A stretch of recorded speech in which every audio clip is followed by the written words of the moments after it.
Well, I know one thing. That was really a typical Baltimore Toronto type game over the last couple of years. And two teams that really just slug it out. And they went up. Trumbull with a big hit. Nice clutch two-strike hit. And then we answered right back. I thought that was important.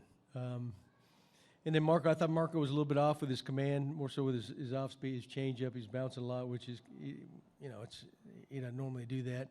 Maybe the time off affected him a little bit there, but they keep coming at you. And we scored some big runs.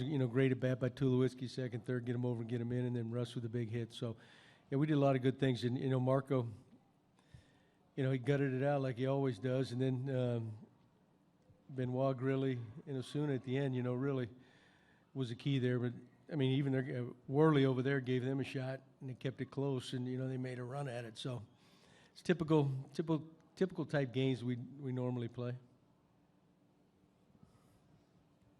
Yeah, the first inning looked like Estrada's velocity was a little bit down, and then it really picked up second, third, and that seemed to be where he locked in. Do you think that little bit of extra velocity just gave him a bit more confidence, or did maybe his back loosen up a little bit more over that time? Well, I don't know. To be honest, I didn't even notice that.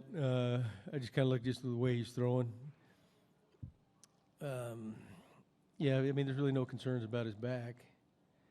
But a lot of times, if there's ever going to be an inning he struggles, usually in the first inning where he's trying to find his release point and all that stuff, and then he usually finds that groove and goes. So not an unusual outing necessarily, but it's a great hitting team. That make any mistakes, they can burn you. John, you touched on Benoit, Grilly, and Osuna and the job that they did. Are you a lot more comfortable with the way things are with your bullpen now compared to where they were earlier this season? Yeah, I think so. We'd seen Benoit throw one inning the other day. We like what we saw in him. He's got a track record. He's a veteran guy. That's always big. The first time we seen him in that role. So, but he came through. He got that big double play ground ball, which is key. After that play at first base. So, yeah, I like it. Yeah. John, that wacky run by Machado in the third. I know it's kind of a strange situation. You got the shift on. There's a runner at first. Who's responsible for third on a play like that? Is it cut and dried? Well, what happens is, it's a very rare play because, there's certain guys you shift, certain guys you don't. Ideally, with two outs, maybe you just eat the ball.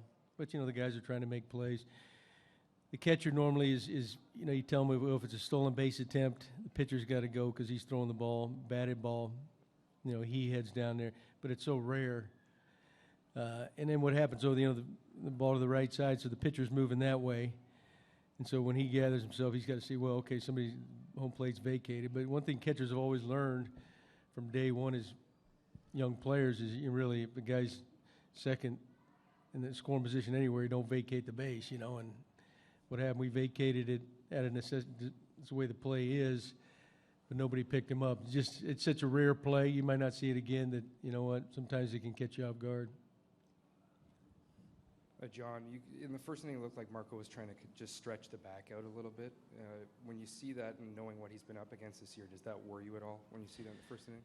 No, because to be honest with you, he always does that. So, no, I don't put much stock in that.